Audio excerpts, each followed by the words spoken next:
যে নেতারা বলছে দাড়ি পাল্লায় ভোট দিলে কেউ নিরাপদে বাড়ি যেতে পারবে না, সেই নেতাদেরকে ভোটের অযোগ্য ঘোষণা করে এদেরকে নির্বাচনের আগে শাস্তি দিতে হবে। নির্বাচনে দাড়ি পাল্লায় ভোট দিলে জিবা কেটে নেওয়া হবে বলে ঘোষণা দিচ্ছেন। আমরা ইতিমধ্যেই লক্ষ্য করেছি নির্বাচনের আগেই কোন অফিস আদালত একটি দলের অফিসে পরিণত হয়েছে।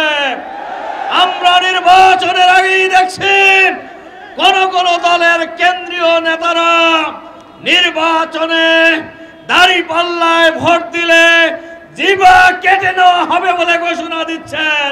কিন্তু আমরা লক্ষ্য করছি মাননীয় স্বরাষ্ট্র উপদেষ্টা সাহেব, আপনি নির্বাচনের জন্য প্রস্তুত, আপনি ঘোষণা করছেন, এখনো এই জিবা কেটে নেওয়ার এই সন্ত্রাসী এখনো কেন গ্রেফতার করতে পারেন নাই? আপনি কোন দলের কাজ করছেন সরকারে থেকে? আপনি কোন দলের পক্ষে কাজ করছেন? এই জাতি আপনার কাছে জানতে চায়। আপনারা নিরপেক্ষ সরকার, অন্তর্বর্তীকালীন সরকার, আপনারা ক্ষমতায় বসেন নাই। 2000 মানুষের জীবনের বিনিময়ে, হাজার হাজার মানুষের রক্তের বিনিময়ে, লক্ষ লক্ষ মানুষের ত্যাগ এবং কোরবানির বিনিময়ে ফ্যাসিবাদ মুক্ত বাংলাদেশে একটি নিরপেক্ষ নির্বাচনের জন্য, গ্রহণযোগ্য নির্বাচনের জন্য, গণহত্যার বিচারের জন্য, লেভেল প্লেইং ফিল্ড তৈরি করার জন্য, জুলাই সনদ ঘোষণার জন্য, জুলাই সনদকে আইনি ভিত্তি দেওয়ার জন্য, সংবিধানে সংযোজনের জন্যই আপনাদেরকে ক্ষমতায় বসানো হয়েছে।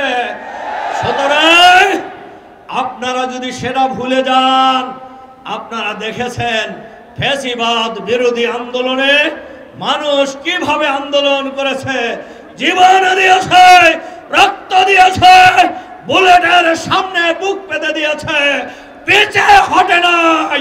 লেভেল প্লেইং ফিল্ড তৈরি করতে হবে।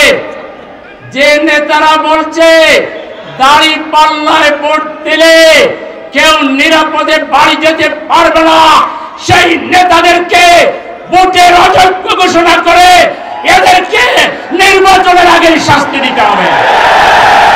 নির্বাচন কমিশনকে আরপিও সংশোধন করে এখন থেকেই কারা বাড়াবাড়ি করছে, কারা দেশের বিরুদ্ধে ষড়যন্ত্র করছে, আওয়ামী লীগের লোক বিএনপিতে ঢুকে যদি অতীত রাজনীতি করতে চায়, অতীত রাজনীতির জন্য হাসিনা যেভাবে অতীত হয়েছে আপনারা অতীত হয়ে যাবেন।